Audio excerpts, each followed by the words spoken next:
Have you ever wondered why, even when surrounded by people, you still feel completely alone? Why that feeling of rejection seems to have haunted you since adolescence? The truth nobody wants to admit is shocking. All men, on some level, carry within themselves the essence of what we call an incel. No, this isn't about blaming women or feeding resentments. It's about a deep psychological reality that Carl Jung uncovered decades before this word even existed. It's about understanding that modern male loneliness isn't an accident. It's a symptom of something much bigger and more ancient. If you have the courage to look in the mirror of your own psyche, if you're ready to discover why your relationships fail, why you feel inadequate, and mainly how Jung explained that every man faces this internal battle against rejection and isolation, then brace yourself. What you'll discover in the next few minutes could completely change your understanding of masculinity, relationships, and most importantly, about yourself. The question is, are you prepared for this truth? 1. The male shadow, the incel that lives in every man. Deep within every man's psyche lurks something uncomfortable, something we desperately try to hide from the world and even from ourselves. Jung called this the shadow, that dark part of our personality containing all the thoughts, feelings, and impulses we consider unacceptable. For men, this shadow carries a particularly heavy burden, the frustrated, rejected, angry part that feels entitled to love, but consistently falls short. This isn't about being a bad person. It's about being human. Every man has experienced that gut-wrenching moment when someone they desired didn't desire them back. Every man has felt that primal rage when watching other guys succeed where they failed. Every man has, at some point, blamed external circumstances for their romantic failures rather than looking inward. The shadow doesn't discriminate. It exists in the shy introvert who can't approach women and in the confident extrovert who gets angry when his charm doesn't work. It lives in the successful businessman who feels hollow despite his achievements and in the struggling artist who blames society for not recognizing his worth. The shadow is that voice whispering that you deserve better, that others are getting what rightfully belongs to you. What makes this particularly dangerous is our tendency to reject this part of ourselves completely. We create a false division between good guys and bad guys, never realizing that the capacity for resentment, entitlement, and sexual frustration exists within all of us. The men who end up in toxic online communities aren't fundamentally different from anyone else. They've simply allowed their shadow to consume them entirely. Jung understood that the shadow grows stronger when we deny it. Every time you pretend you're not bothered by rejection, every time you claim you're not like other guys, every time you suppress that angry voice inside, you're feeding the very beast you're trying to kill. The shadow feeds on denial and grows fat on repression. The truly frightening part is how this shadow operates. It doesn't just make you bitter about women, it makes you bitter about everything. It transforms natural sexual desire into possessive entitlement. It turns healthy competition into toxic resentment. It makes you see other men as enemies rather than brothers in struggle. Most men spend their entire lives running from this truth.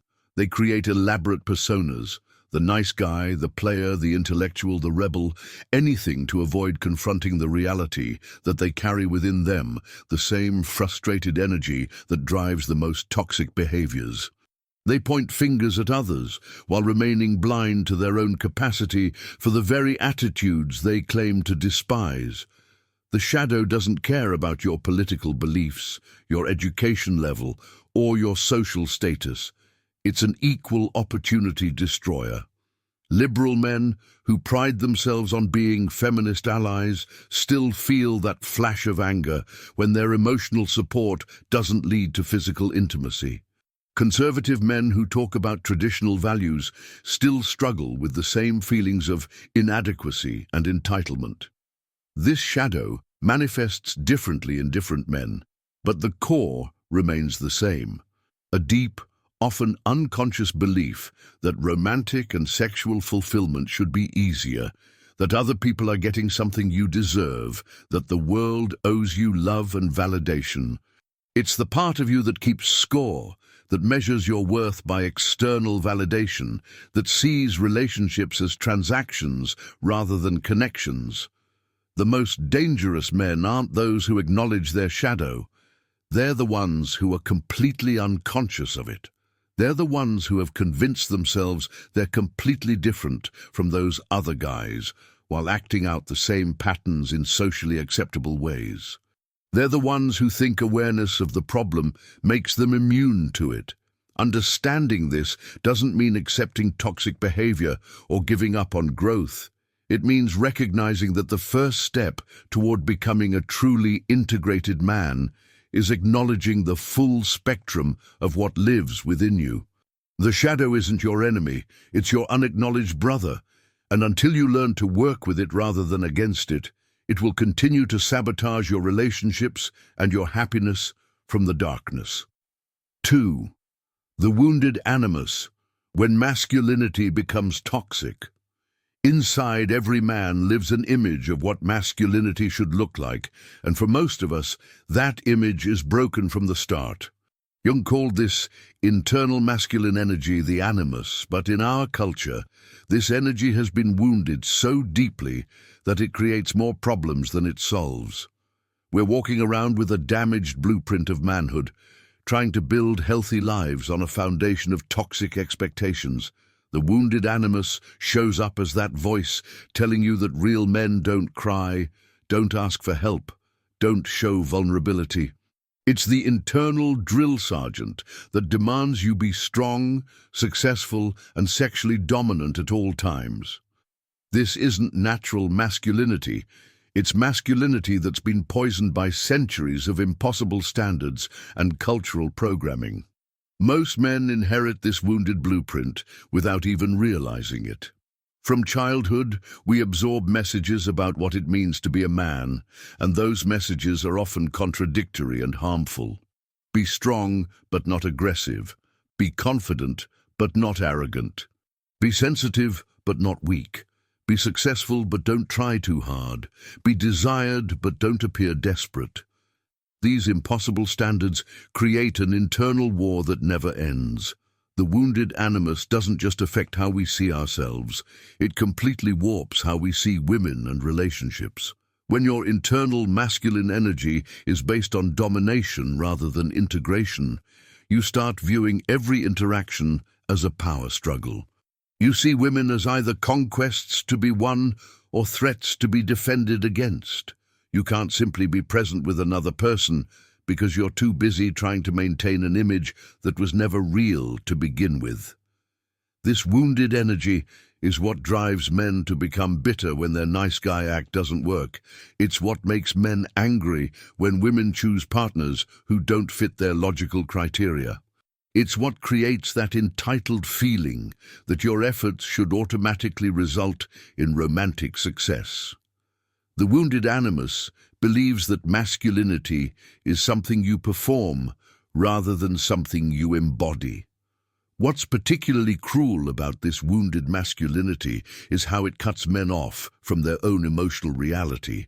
You learn to disconnect from your feelings because they don't match the masculine ideal. You learn to hide your insecurities because admitting them feels like admitting failure. You learn to compete rather than connect because vulnerability feels dangerous. The wounded animus also creates a toxic relationship with power. Instead of seeing strength as the ability to be genuinely yourself, it sees strength as the ability to control outcomes and other people. Instead of seeing confidence as self-acceptance, it sees confidence as never showing doubt. Instead of seeing masculinity as a natural energy, it sees masculinity as a constant performance that can never stop. This is why so many men feel exhausted by their own lives. You're constantly trying to live up to an impossible standard while pretending that the effort is effortless. You're performing strength while feeling weak, performing confidence while feeling insecure, performing success while feeling like a failure. The gap between your internal reality and external performance becomes a source of constant stress. The wounded animus doesn't just hurt men, it hurts everyone around them. When your masculinity is based on dominance and control, your relationships become battlegrounds instead of partnerships. When your self-worth depends on external validation, you become emotionally needy while pretending to be independent. When you can't access your own feelings, you can't truly connect with others. Most tragically, this wounded energy prevents men from experiencing the very things they desperately want. You can't have authentic intimacy when you're constantly performing. You can't have genuine confidence when your self-worth depends on others. You can't have real strength when you're afraid of your own vulnerability. The wounded animus is what turns natural masculine energy into something destructive. Instead of using your strength to protect and nurture, you use it to dominate and control. Instead of using your focus to create and build, you use it to compete and tear down. Instead of using your intensity to love deeply, you use it to possess and consume. Healing this wounded energy doesn't mean becoming feminine or giving up your masculine nature. It means reconnecting with what healthy masculinity actually looks like. The kind of masculinity that doesn't need to prove itself constantly, that doesn't see others as threats, that can be strong enough to be vulnerable, and confident enough to admit mistakes. By the way, if you're curious to go even deeper and integrate your shadows and light, check out the SIM Method ebook.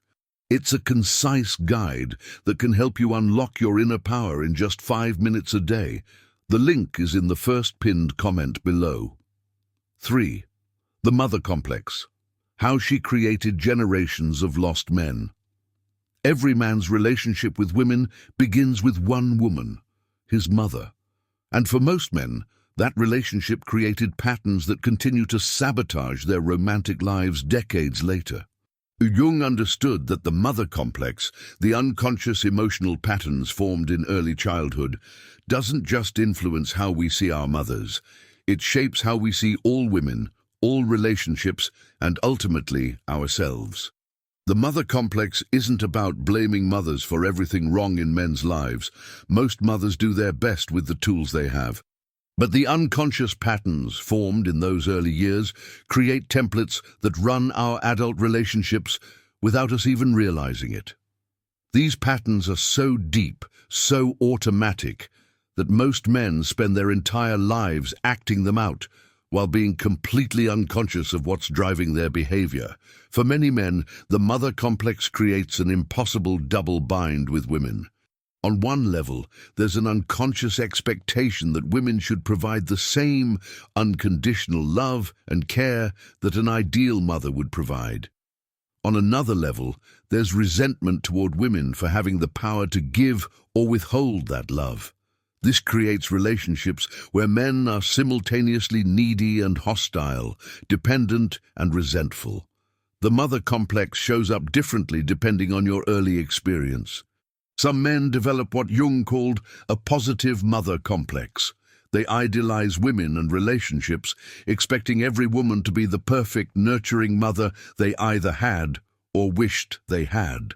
These men often become disappointed and bitter when real women turn out to be complex human beings with their own needs and limitations.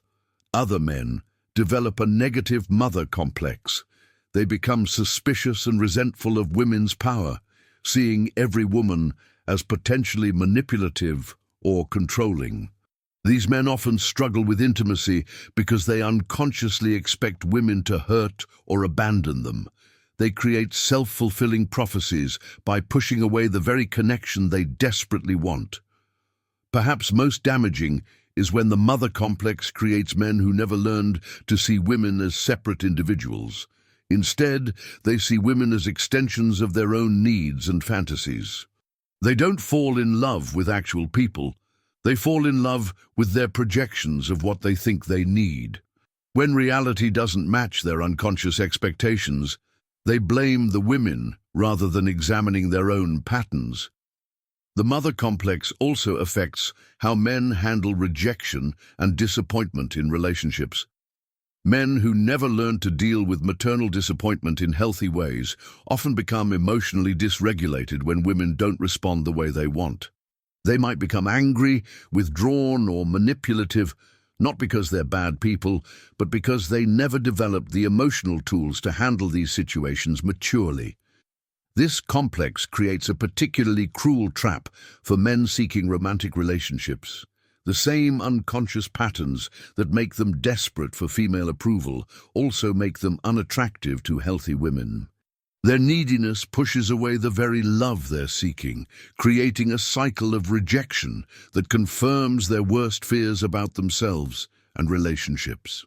Many men spend years in therapy trying to understand why their relationships follow the same destructive patterns. They blame bad luck, wrong timing, or incompatible partners without realizing that they're unconsciously recreating the same emotional dynamics over and over again. They're not choosing partners. They're choosing familiar patterns, even when those patterns are painful. The mother complex doesn't just affect romantic relationships, it affects how men relate to authority, success, and their own goals.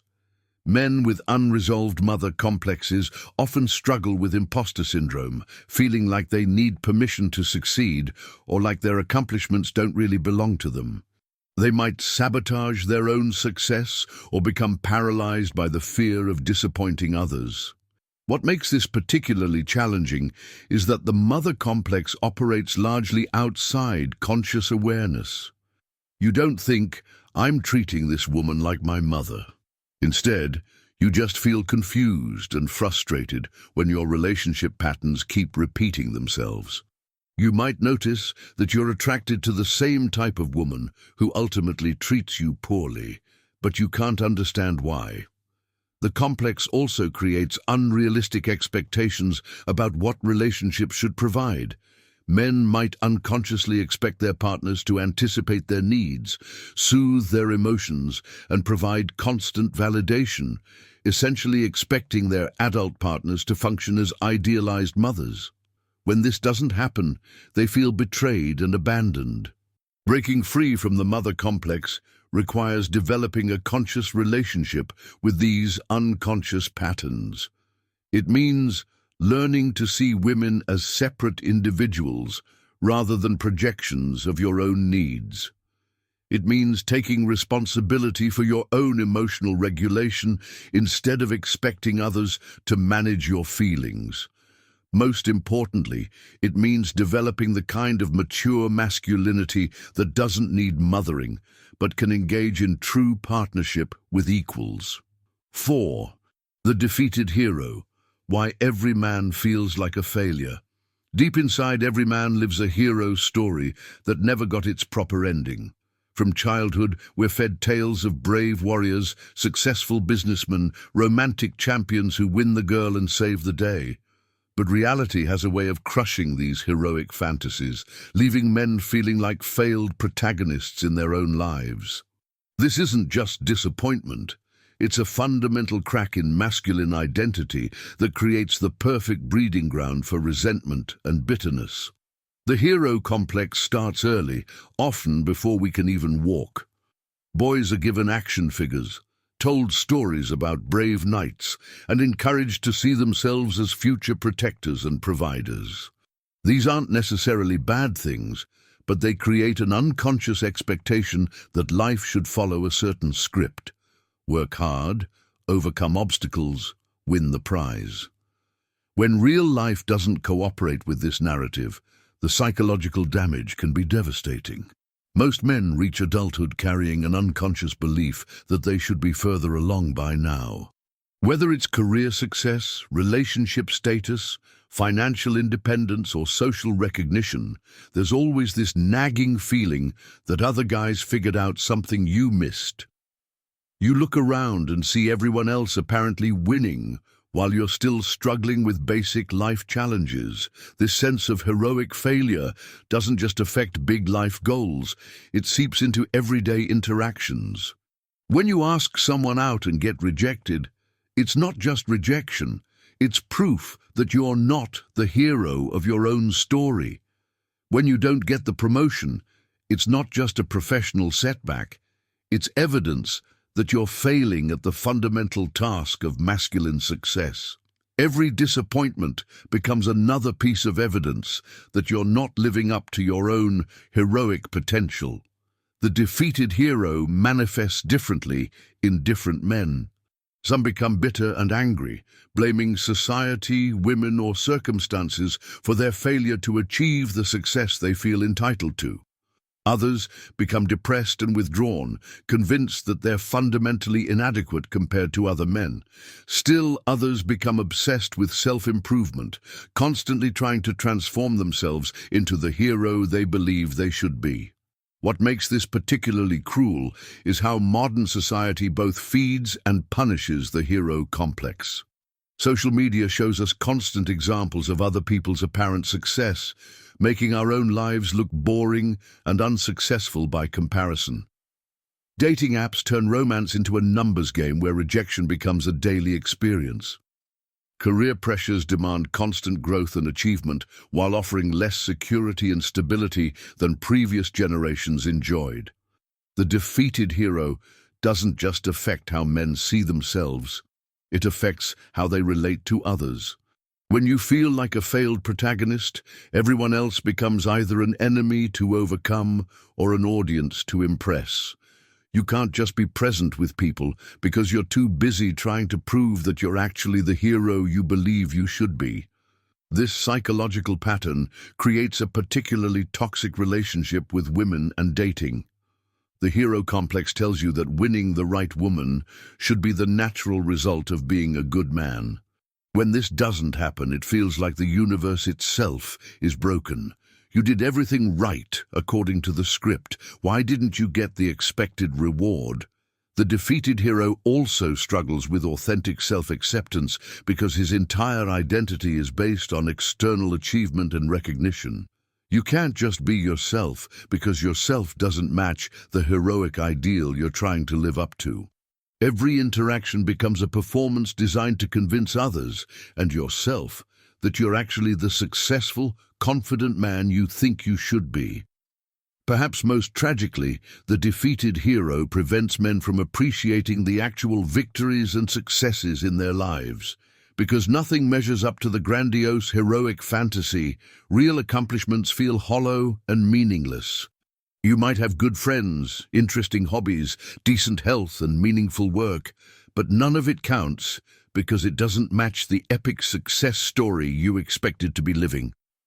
The hero complex also creates unrealistic expectations about how change and growth should happen. Heroes in stories often have dramatic transformation moments, the training montage, the climactic battle, the moment where everything clicks into place.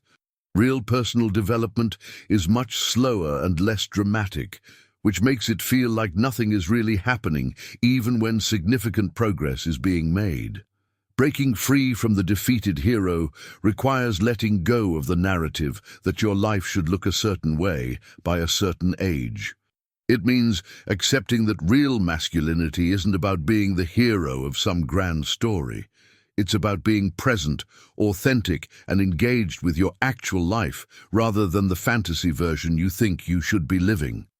5. The macho persona, the mask that hides fragility. Every man walking around today is wearing a mask, and most don't even realize it's there. Jung called this mask the persona, the acceptable face we present to the world.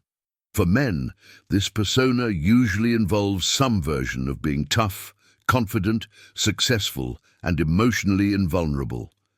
But underneath this carefully constructed image lies the very fragility and insecurity the mask was designed to hide. The macho persona isn't just about obvious displays of masculine bravado. It shows up in subtle ways too. The way you deepen your voice when talking to other men, the way you hide your excitement about things that might seem uncool, the way you pretend to be less affected by rejection than you actually are. It's the constant, exhausting performance of being more together than you actually feel. What's particularly insidious about this mask is how it becomes a prison. You start wearing it to protect yourself from judgment and vulnerability, but eventually you become trapped inside it. You can't take it off because you've forgotten who you actually are underneath. You become so identified with the performance that your authentic self starts to feel foreign and dangerous. The macho persona creates a terrible paradox in relationships. The very thing you think will make you attractive to others, this carefully constructed image of strength and success, actually prevents the authentic connection you're seeking. People can sense when you're performing rather than being genuine, and most healthy individuals are attracted to authenticity rather than perfection. This mask also requires constant maintenance, which is emotionally exhausting. You have to monitor every word, every expression, every reaction to make sure you're maintaining the image. You can't show genuine enthusiasm about things you love if they don't fit the masculine ideal. You can't admit when you're confused, scared, or hurt because that would crack the facade. The persona becomes particularly problematic in dating and relationships because it prevents genuine intimacy. You can't truly connect with someone when you're busy managing your image around them. Every interaction becomes a performance designed to maintain their perception of you rather than an opportunity for real connection. You end up attracting people who are drawn to your mask rather than your authentic self. What makes this even more tragic is that the very vulnerabilities you're trying to hide are often the most attractive and relatable parts of your personality. Your struggles, your insecurities, your genuine emotions. These are what make you human and relatable. By hiding them behind a perfect facade, you rob yourself of the chance to be truly seen and accepted for who you actually are. The macho persona also prevents personal growth because it requires you to pretend you already have everything figured out. You can't learn and improve when you're busy maintaining the image that you don't need to learn anything. You can't ask for help when your persona demands that you be self-sufficient. You can't explore new interests when they might make you look weak or uncool. This mask becomes particularly destructive when it collides with failure and disappointment. When things don't go according to plan, and they rarely do, you don't have the emotional tools to deal with setbacks because you've been pretending they don't affect you. Instead of processing disappointment in healthy ways, you either double down on the performance or collapse entirely when the mask becomes too heavy to carry. The persona also creates isolation because it prevents genuine connection with other men. Instead of building real friendships based on mutual support and understanding, you end up in competitive relationships where everyone is trying to maintain their own image.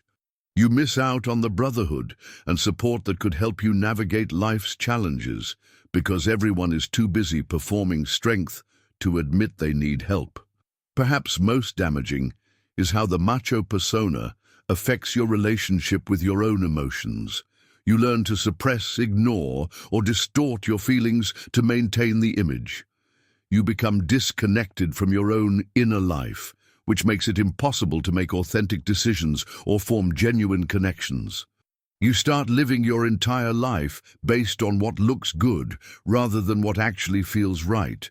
The irony is that true confidence, the kind that actually attracts others and creates fulfillment, comes from self-acceptance, not self-performance. People are drawn to individuals who are comfortable with themselves, including their flaws and limitations. The man who can admit his mistakes, show genuine emotion, and be vulnerable when appropriate is far more attractive than the man who's constantly performing perfection. Breaking free from the macho persona doesn't mean becoming weak or feminine. It means developing the courage to be authentic, which is actually much more difficult and brave than maintaining a false image. It means learning to value genuine connection over external approval and choosing authenticity over performance, even when it feels scary and uncomfortable. 6. The eternal adolescent, men who never grew up emotionally. Walk into any room full of adult men, and you'll find most of them are still teenagers on the inside. Despite having jobs, responsibilities, and adult bodies, emotionally they remain stuck in patterns they developed decades ago. This isn't about being playful or maintaining a sense of wonder.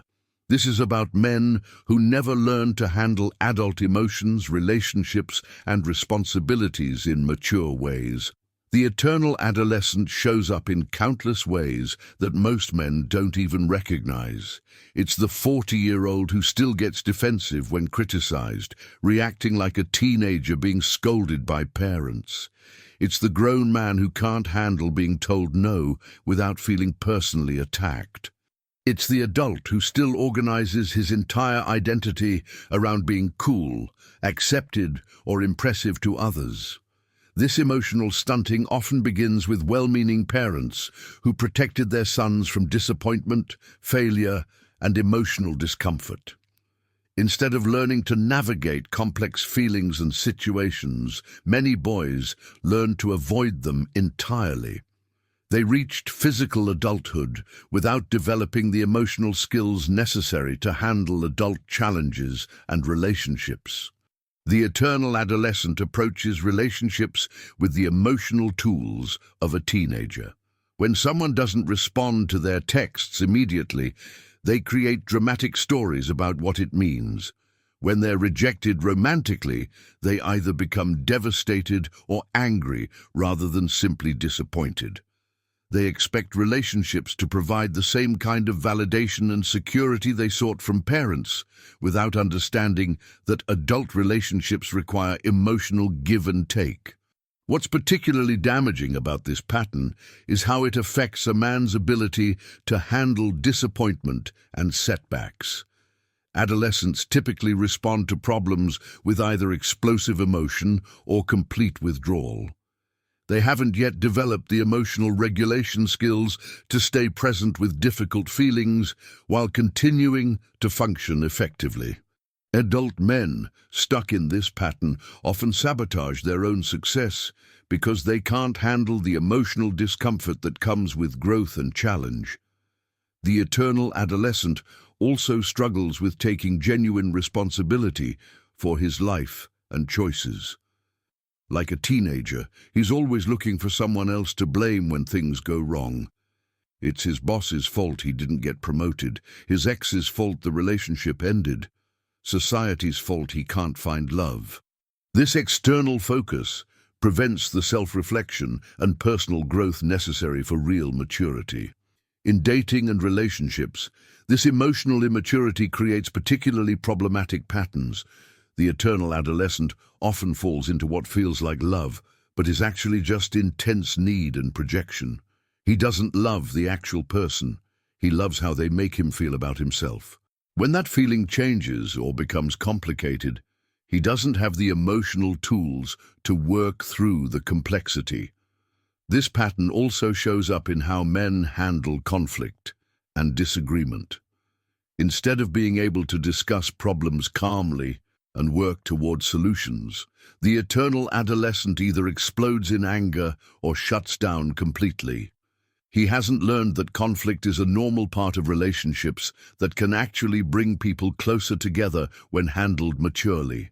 The eternal adolescent is also characterized by an inability to delay gratification or work toward long-term goals that don't provide immediate satisfaction.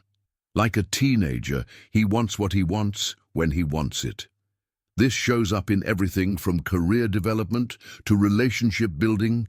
He expects quick results and becomes frustrated when real progress takes time and sustained effort. Perhaps most tragically, the eternal adolescent never experiences the deep satisfaction that comes from genuine adult accomplishment and mature relationships. Because he's still operating from teenage emotional patterns, he can't access the fulfillment that comes from building something meaningful over time, working through difficulties with others, or developing genuine self-respect through facing challenges honestly. This emotional immaturity also prevents men from developing authentic self-confidence. Teenagers derive their self-worth from external validation and peer approval. Adult confidence comes from self-knowledge, personal integrity, and the ability to maintain your sense of self regardless of others' opinions. Men stuck in adolescent patterns remain dependent on others for their sense of worth. The eternal adolescent often becomes attracted to drama and intensity because these feel familiar and exciting. Healthy adult relationships can seem boring compared to the emotional roller coaster he's used to. He mistakes chaos for passion and stability for stagnation because he hasn't learned to appreciate the deeper satisfactions of mature connection. Breaking free from eternal adolescence requires developing the emotional skills that should have been learned decades earlier.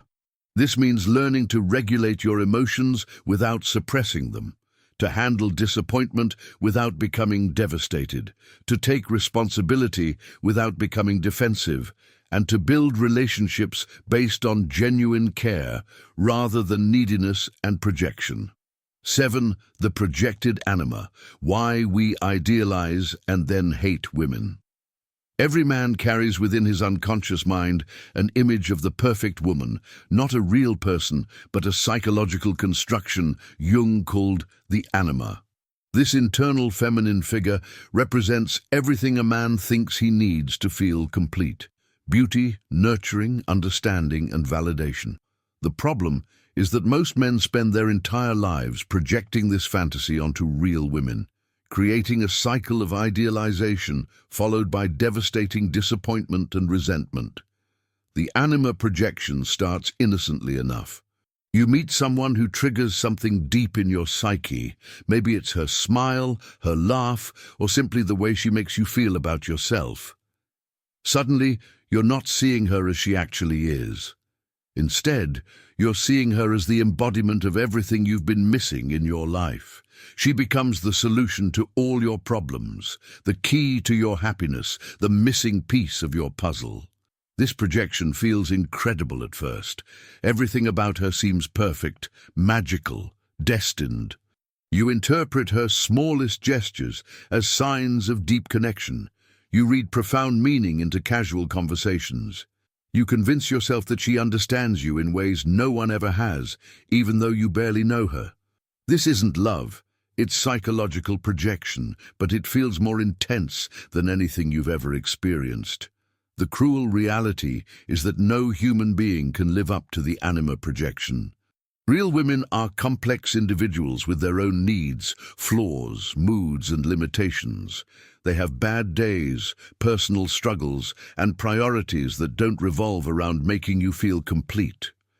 When the inevitable moment comes that she fails to match your unconscious fantasy, the psychological crash can be devastating. This is where idealization flips into its opposite, bitter resentment. The same woman who seemed perfect yesterday now appears to have deceived you. How dare she not be the fantasy you projected onto her? How could she disappoint you when you invested so much emotional energy in the image you created? The anger isn't really about her actions, it's about the collapse of your projection, but most men never realize this distinction. The projected anima creates a particularly toxic pattern in how men approach relationships. Instead of getting to know actual women as individuals, you're constantly scanning for someone who matches your internal template. You're not dating people, you're auditioning candidates to play a role in your psychological drama. This prevents genuine connection because you're too busy managing your projections to actually listen and respond to who's really in front of you. What makes this pattern especially destructive is how it affects your ability to handle normal relationship challenges. When you've projected the anima onto someone, any conflict or disappointment feels like a fundamental betrayal rather than a normal part of human interaction. You can't work through problems together because you're too busy mourning the loss of your fantasy to engage with the reality of the situation. The anima projection also prevents you from developing your own inner feminine qualities. intuition, emotional intelligence, creativity, and the ability to nurture yourself and others. Instead of integrating these aspects of your personality, you remain dependent on finding a woman who will provide them externally. This creates relationships based on psychological neediness rather than genuine partnership. Perhaps most tragically, the projected anima prevents you from appreciating the actual women in your life. You're so focused on whether they match your internal template that you miss their unique qualities, perspectives, and contributions. You might spend years with someone wonderful while remaining disappointed that she's not the fantasy woman you think you deserve. This pattern also creates unrealistic expectations about what relationships should provide. The anima projection promises that the right woman will make you feel complete, confident, and finally satisfied with life. When real relationships require work, compromise, and emotional growth, it feels like you've been cheated out of the effortless bliss you expected. The projected anima doesn't just hurt your romantic relationships, it affects how you see all women. When you're unconsciously expecting every woman to either fulfill or disappoint your anima projection, you can't relate to women as simply human beings.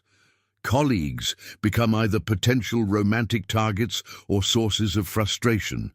Female friends become complicated because you're never sure whether you're responding to them or your projections. Breaking free from anima projection requires developing a conscious relationship with your own inner feminine qualities. Instead of looking for a woman to complete you, you need to learn to nurture, intuit, and emotionally regulate yourself. This doesn't make you less masculine. It makes you a complete human being capable of genuine partnership rather than psychological dependence. Most importantly, it means learning to see women as separate individuals rather than screens for your projections. This requires patience, curiosity, and the willingness to be genuinely surprised by who people actually are rather than disappointed that they're not who you fantasized them to be. The hardest truth Jung taught us is that there's no easy escape from this human condition. All men carry within themselves this primal wound, the feeling of being disconnected, rejected, inadequate. But here's the liberating paradox. The moment you stop running from this reality and begin to consciously embrace it is when you finally stop being its prisoner. The incel that lives inside you isn't your enemy, it's your unintegrated shadow, waiting to be recognized and transformed. Authentic masculinity doesn't come from denying this vulnerability, but from having enough courage to look it in the eyes and say, I see you, I accept you, and now let's work together. Because in the end, the difference between a man who remains bitter and one who finds peace isn't in the absence of wounds. It's in the consciousness and choice to heal instead of blame.